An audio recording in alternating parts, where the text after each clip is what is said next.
Well, welcome everyone to our daily devotion on this Memorial Day, May 25th, 2020. We're so glad that you're with us, and we pray that all is well. I want to talk with you today about memorializing sacrifice, being that today, of course, nationally is Memorial Day. You know, in America, traditionally, this day is the official start to barbecue, swimming season, and beach season. But obviously, it's more than that. I mean, even businesses get in on the day with our online sales. They offer sales for furniture, appliances. People go to places like Lowe's and Home Depot to prepare their backyards or their patio or whatever little properties they have for the summer. And all of that's fine. Nothing wrong with getting a good deal on a refrigerator. Nothing wrong with power washing the deck or the driveway. And certainly it's totally fine to sip lemonade with your family in the backyard on this day. But we must not forget the significance of Memorial Day. See, Memorial Day is an American holiday. And it's a day that we observe traditionally here in America the last Monday in May. And the whole idea of remembering Memorial Day is tied to the sacrifice, the heroic sacrifice of the men and women of the military who died in battle protecting our freedom and our way of life for the United States. So all the freedoms that we get to enjoy, all of the pleasures that we have here in this country, sacrifices have been made.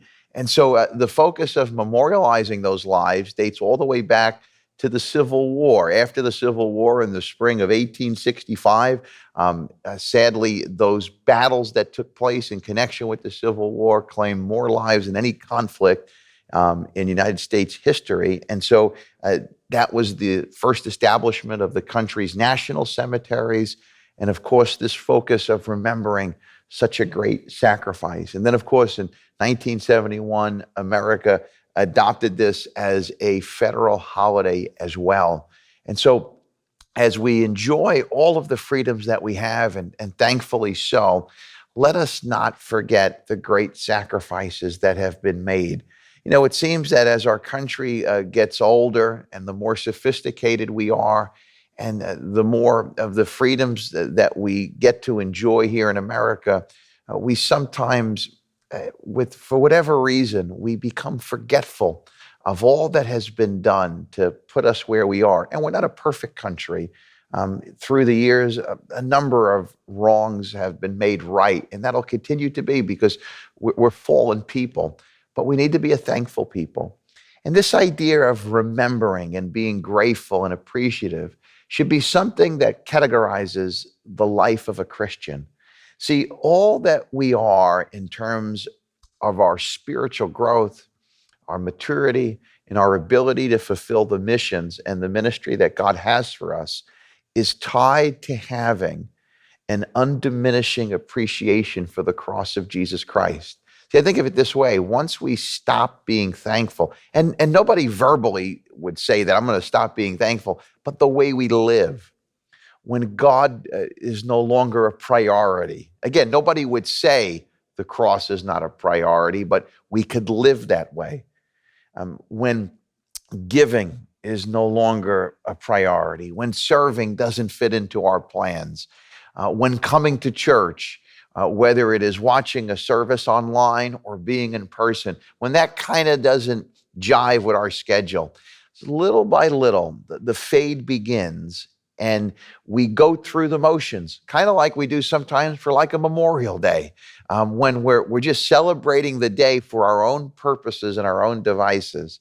And so what we need to remember for this day, and as it pertains to America, is we need to be thankful for those who have given their lives for us. And spiritually speaking, on a much greater level, we need to forever be thankful for what Christ has done for us. In the Gospel of John, chapter 15, verse 13, this is what we read. There is no greater love than to lay down one's life for one's friends. That's what it's all about. That's the greatest example of, you know, a lot of times people throw around the word love kind of like you do like a baseball or a football at the playground or in the backyard. I love hamburgers. I love kites. I love this team. I love this beach. And we throw around that word But really, when you think about the word love could be defined as sacrifice. When you're willing to make a sacrifice that really shows a selfless, a loving heart is on display for all. And that certainly would depict the work of Jesus, the atoning work of Jesus Christ on the cross. And so as we look at our Christian faith, we should get an A plus in being thankful people.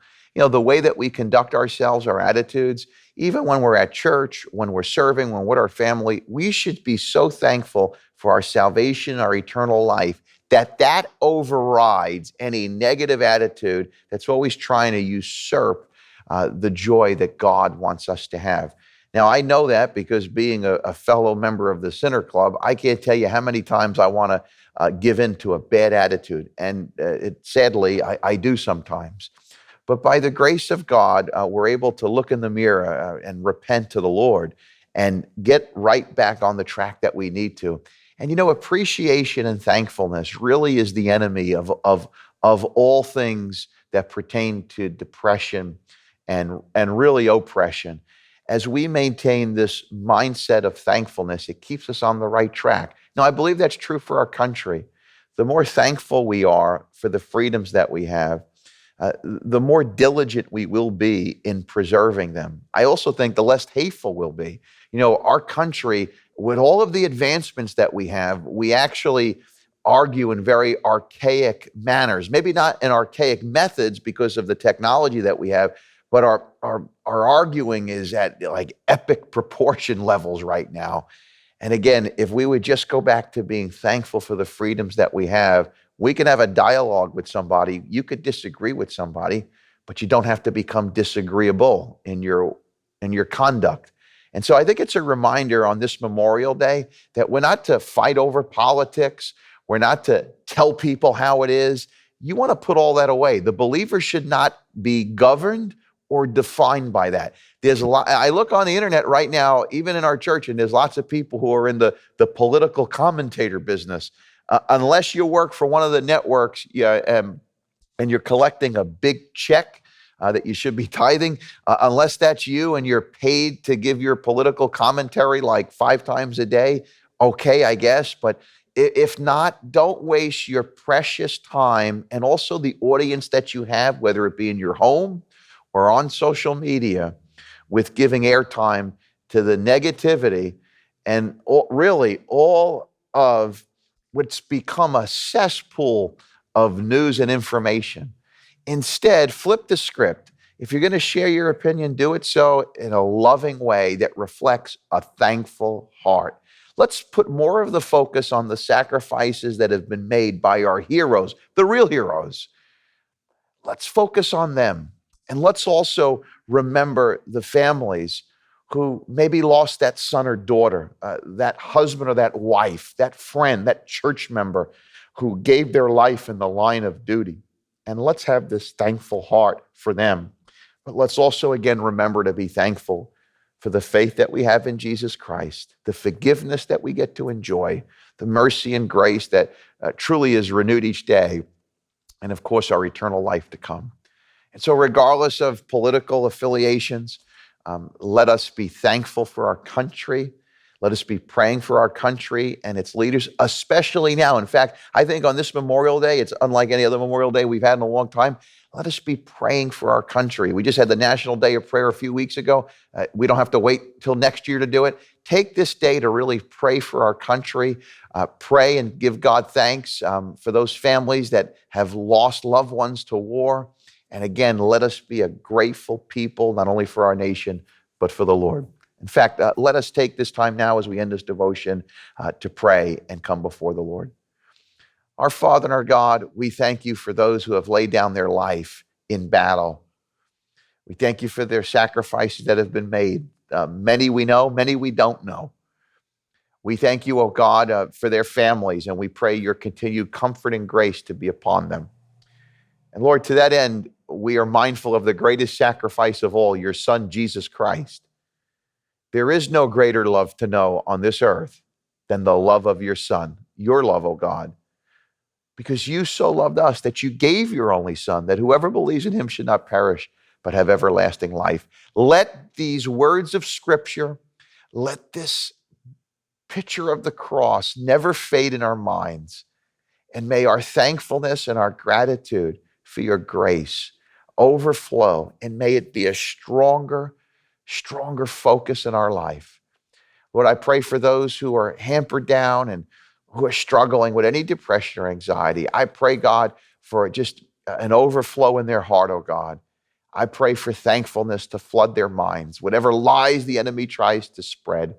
Pray the same thing in our country, oh God, that if we're going to say, let freedom ring, that we need to first let gratitude ring and thankfulness ring. Thank you, oh God, once again. And we give you all the praise for the blessings that are to come. In Jesus' name, amen.